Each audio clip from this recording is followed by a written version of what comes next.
अजहर सिद्दीक साहब, आपकी राय हुजूर। तला जतोई साहब, बड़ी तकलीफ होती है कि जब आप आइन को तोड़ने की बातें करते हैं। देखिए, पहली तो बात है, बड़ी बात है तो बताता चलूं कि ना, आईने पाकिस्तान 1973 ने ना इस्लामाबाद कैपिटल टेरिटरी को सेपरेट डील किया है कि वो वफाक के अंडर है। सूबों के बाउंड्रीज ऑलरेडी आर्टिकल 1 के अंदर तयशुदा है। और उसमें अब मैं इस बातों में नहीं जाऊंगा। यानी अब मैं तो हैरान होता हूं, पता नहीं क्या नॉवेलिटी बता रहे हैं कि कराची को उठा के वफाक के पास ले जाए। किस कानून के तहत लेके जाएंगे आप? 148 आर्टिकल 148 देखिए, हो ही नहीं सकता। हो नहीं मैं सकता। बड़ी वजाहत के साथ बता दूं, अब ऐसा नहीं है कि नहीं, आप हवा में बैठे बातें करते रहे। यानी खुदारा यार, आप क्या मजाक बनाया हुआ आप लोगों ने बैठकर। यानी आपको ये नहीं समझ आई। नहीं, मिसाल के तौर पर चले, आप चाहते हैं तो आपने कराची की हदूद को इतना फैलने क्यों दे? जिस तरह भी आप देखें ना, आज लाहौर की हदूद कहां से कहां चली गई है। कल कहेंगे जनाब ये लाहौर को भी उठाकर वहां के अंदर ले जाए। नहीं, ये ना इनकी मंशा है, ना इसका कोई तरीकाकार है, ना इसके लिए दो तहसील आपके पास मौजूद है। तो आप क्या करना होगा? यानी आप कराची को फेडरल कैपिटल डिक्लेयर करेंगे? वो तो पहले एक वक्त में था। और उसके बाद आप इस्लामाबाद आपने चुन लिया है, या आप नया बदलना चाहते हैं तो वो एक अलग बात है। दैट इज, उसके लिए आपको आइन में तरमीम चाहिए होगी। लेकिन असल जो इशू है, जिसकी तरह समझ नहीं आ रही है इन सब लोगों को, कि ये जितनी बातें कर रहे हैं ये सारी म्यूनिसिपैलिटी के हवाले से इश्यूज है, लोकल गवर्नमेंट के हवाले से इश्यूज है, लोकल गवर्नमेंट के तरीकाकार के हवाले से इश्यूज है। आप उस तरीके से लेकर चलें तो सर, कोई लोकल गवर्नमेंट तो यहाँ पे इम्प्लीमेंटेड है ना सर। यहाँ बस मसला मिसमैनेजमेंट और बैड गवर्नेंस। ना ना ना, जरा समझना है। मैं बताता हूँ आपको असल बात क्या है। देखिए, आप इख्तियारात की तकसीम का मसला अपनी जगह, पैसों की तकसीम का ये है कि नेशनल फाइनेंस कमीशन बना है, सूबों को पैसा आ रहा है। सूबों से कहां जा रहा है पैसा? लोकल गवर्नमेंट तो प्रोविंशियल फाइनेंस कमीशन तो है नहीं। आप चाहते हैं ना तो आइन में तरमीम करें, जिस तरह नेशनल असेंबली, सूबाई असेंबली, इस तरह लोकल गवर्नमेंट को भी इंडिया की तर्ज पे पूरा कॉन्स्टिट्यूशनल फ्रेमवर्क दे दें, जहां वक्त पे तो इलेक्शन नहीं होते हैं उनके वक्त पे। आप उनको बिल्कुल ठीक। यानी आप कह रहे हैं आर्टिकल 148 से तो कराची विफाक को नहीं जाएगा, आईनी तरमीम जरूर लानी पड़ेगी। बैरिस्टर आमिर हसन साहब, योर ओपिनियन सर। इतना आसान है कराची को विफाक के हवाले करना? आर्टिकल 148 के बारे में बताइए प्लीज। देखिए, अपनी ख्वाहिशों को कह देना कि बहुत आसान है उसका हल, ये वो नोके लाडले हैं जो हमेशा खेलने के लिए चांद मांगते हैं।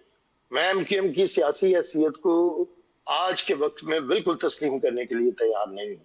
जिस तरह इन्हें इकट्ठा किया गया है और जिस तरह इन्हें दोबारा से इनमें हवा भरी गई है, वो सब इससे वाकिफ है। और ये कौन लोग हैं ये भी आप देख लीजिए। सिस्टम एक दूसरे के बारे में वही सिस्टम है सर, इसके हम पहले से बात कर रहे थे। जी बिल्कुल वही सिस्टम है। और बदकिस्मती जतोई साहब ये है कि यहाँ पे ये समझा जा रहा है, जो बड़ी जरूरी बात है, कि पाकिस्तान के अंदर और खुसूसन सिंध वो सूबा है जिसने पाकिस्तान का कयाम अमल में आया। जिन्ना साहब इस सूबे में थे और कभी भी ये नहीं हुआ कि इसकी तकसीम की बात की जाए। और पाकिस्तान को सूबों ने मिलकर बनाया है, मुल्क ने सूबे नहीं बनाए हैं, सूबों ने मुल्क बनाया है। इसलिए सूबों की मर्जी के बगैर वफाक कोई कदम नहीं उठा सकता। और दूसरी बात कि एमकेएम के जो हमारे दोस्त हैं, इन्हें ये तो सिर्फ चंद सीटों की मार है।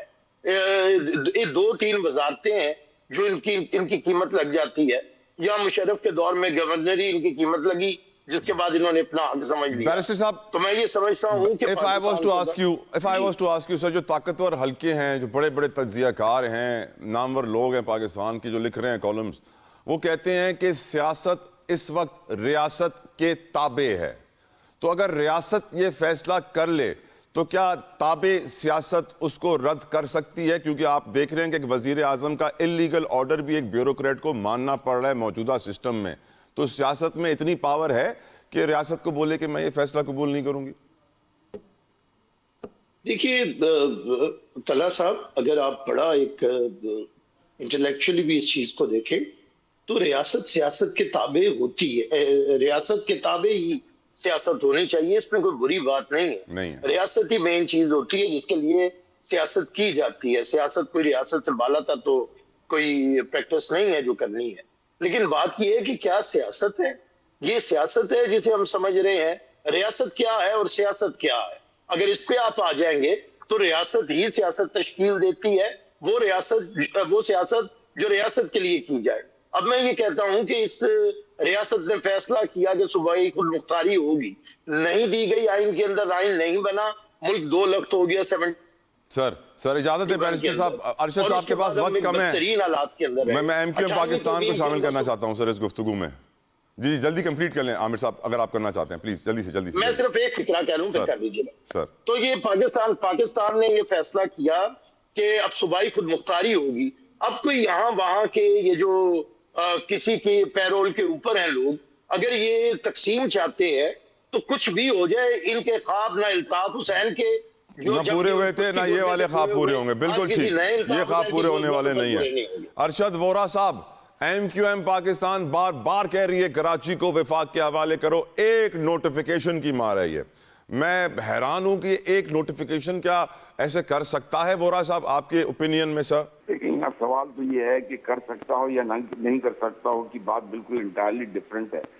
बात यह है कि एक वो शहर जो कि पाकिस्तान का सबसे बड़ा शहर है, आप उसको इकोनॉमिकल बैकबोन कहते हैं, आप जो आपके प्रोविंस का जो है वो प्रोविंस का कैपिटल है, वो तकरीबन 20-25 साल जो है वो आपका मुल्क का कैपिटल रह चुका है। आज आपका फाइनेंशियल हब है, आपके कैपिटल का 90% प्रोविंस का 98% वो कमा के दे रहा है आपको, जो है तकरीबन 2000 अरब रुपए ये शहर 2000 अरब प्लस ये शहर दे रहा है। आप इसके इंफ्रास्ट्रक्चर का हाल देख लें, जहां पर गटर के ढक्कन ना होने की वजह से अगर लोग मर रहे हैं, जहां इंफ्रास्ट्रक्चर जो है वो 2 करोड़ की पॉपुलेशन पे भी नहीं बनाया गया, जबकि यहाँ पे पॉपुलेशन 4 करोड़ की है। ट्रैफिक यहाँ पे अनमैनेजेबल हो चुका है। दिस शहर has become unmanageable until and unless या तो इसकी गिनती से ही गिन लें या फिर इसको जो है ना कोई भी ऐसा फार्मूला करें। देखें, पाकिस्तान पीपल्स पार्टी अनफॉर्चुनेटली जो रूल कर रही है शहर को, वो बिलोंग ही नहीं करती ना, वो रूरल एरिया से बिलोंग करती है। और पाकिस्तान पीपल्स पार्टी का और एमक्यूएम का ये हमेशा झगड़ा चलता रहेगा। ये एक नेचुरल फिनोमिना है कि वो इस शहर को रिप्रेजेंट नहीं करते। They are from the rural area, MQM is from the urban area. तो ये आप देख रहे हैं कि आज से नहीं चल रहा, कई दिहाइयों से जो है ना ये एक कॉन्फ्लिक्ट भी चल रहा है। वैसे मुझे याद है वोरा साहब, बेनजीर भुट्टो भी कराची को फ्री पोर्ट करना चाहती थी, एक सेपरेट एंटिटी बना के उसको मजीद एलिवेट करना चाहती थी। देखिए, सब लोग यही चाहते हैं। कराची को अगर आपने कराची को मैनेज करना है तो कराची को कोई ना कोई ऐसी एंटिटी बनाना पड़ेगा, देना पड़ेगा, जिसके लिए कि कराची जो है वो उभर कर एक शहर के तौर पर सामने आए। इस शहर में रहने वाला मुहाजिर हो, चाहे सिंधी हो, चाहे बलोच हो, चाहे पठान हो, वो पीसफुली रहे। यहाँ पर उसको जो है ट्रांसपोर्ट सही मिल रही है, उसको पानी मिल रहा हो, उसके बच्चे गटर में डूब कर ना मर रहे हो। आज तो बुजुर्ग भी गटर में डूब कर मर रहे हैं। मतलब कचरा शहर का उठ रहा हो, इस शहर में जो है मतलब ग्रीनरी होनी चाहिए। इस शहर का अगर आप देख लें तो शायद मोहिंजोदड़ो इससे बेहतर होगा। वो इसलिए बेहतर होगा कि वो शहर खामोशा है, वहाँ पे जो है कोई रहता नहीं है, तो इसलिए वो साफ सुथरा रहता होगा। यहाँ तो बेड़ा गर्क है शहर का। This city has become a failure for the management. Right sir. और अगर ये कंटिन्यू रहा तो अल्लाह ही खैर करे शहर। अल्लाह ही खैर करे।